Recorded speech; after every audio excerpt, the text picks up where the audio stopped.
5 दिसंबर 1945 में 14 navy airman Florida से take off किए हुए उनके रूटीन ट्रेनिंग एक्सरसाइज के लिए, बट लगभग 1.5 घंटे बाद flight leader lieutenant Charles Taylor ने कंट्रोल रूम को अलर्ट किया कि कुछ गलत हो रहा है उनके साथ। उनके तीनों कंपास ठीक से डायरेक्शन नहीं बता पा रहे और उन्हें ये नहीं समझ आ रहा है कि पश्चिम दिशा कहाँ पर है। सब कुछ गलत हो रहा है, समुद्र भी कुछ अलग लग रहा है। अटलांटिक ओशन का पश्चिम भाग, जिसे आप कहते हैं बर्मुडा ट्रायंगल, उड़ता हुआ ये जहाज जिसका नाम था फ्लाइट 19 वापस कभी नहीं देखा गया। उसी शाम एक सर्च प्लेन को उसी एरिया में भेजा गया फ्लाइट 19 को ढूंढने।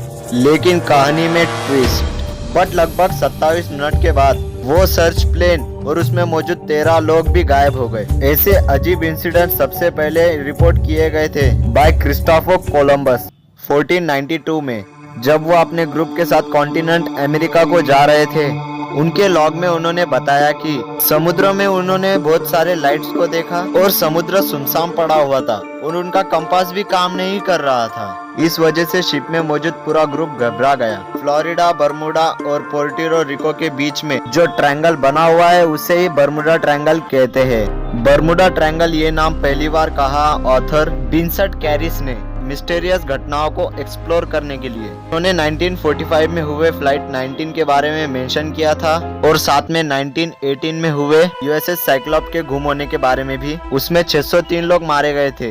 कैरिस ने यह भी लिखा था कि बर्मुडा ट्रायंगल एक ट्रू मिस्ट्री है।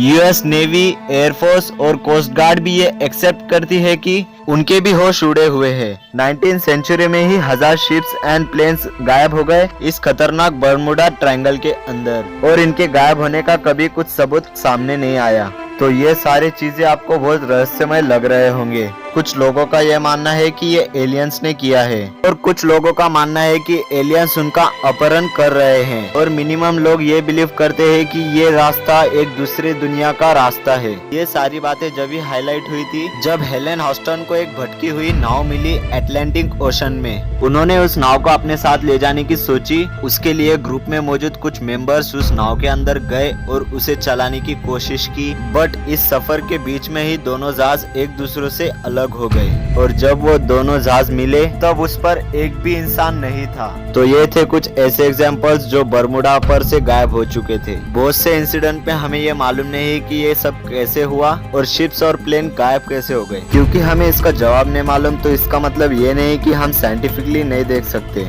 अगर हमें कुछ इसका आंसर नहीं पता है तो इसका मतलब ये नहीं कि ये दुनिया से ही परे है।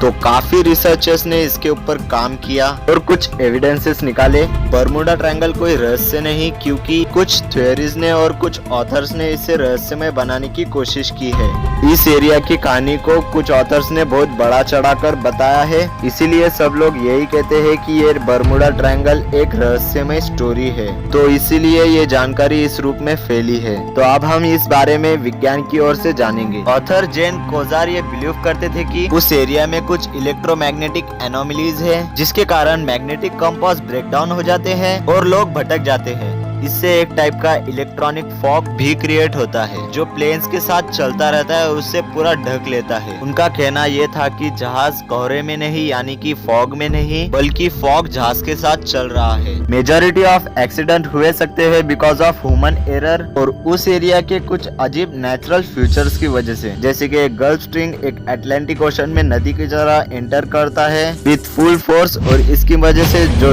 डूबे हुए जहाज है वो उसमें बहा जाते हैं। सिर्फ इतना ही नहीं, अटलांटिक ओशन का जो वेदर सिस्टम है इसकी वजह से स्टॉर्म और साइक्लोन्स बहुत आते हैं because of the hot water and high humidity.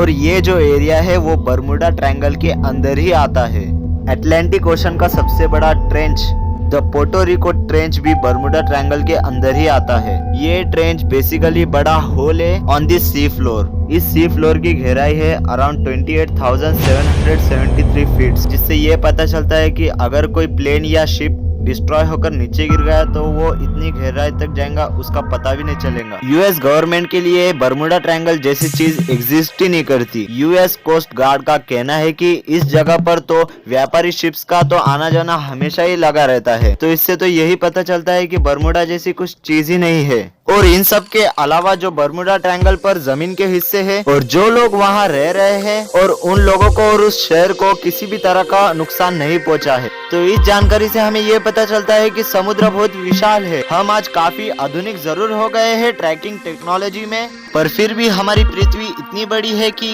इधर कोई भी चीज आसानी से खो सकती है। बोलने का मतलब बस यही है कि अगर आप गूगल पे सर्च करोगे इस Bermuda triangle is true in 2020 तो गूगल कहेगा इट इज ट्रू। पूरा गूगल इससे आपको भरा हुआ मिलेगा। विकिपीडिया देख लो या फिर कोई और आर्टिकल।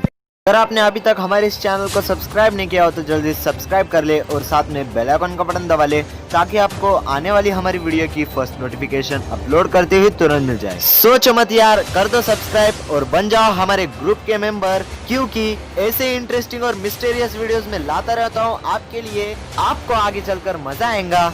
मिलते हैं अब हमारी अगली वीडियो में, तब तक के लिए take care, goodbye and thank you for watching my video.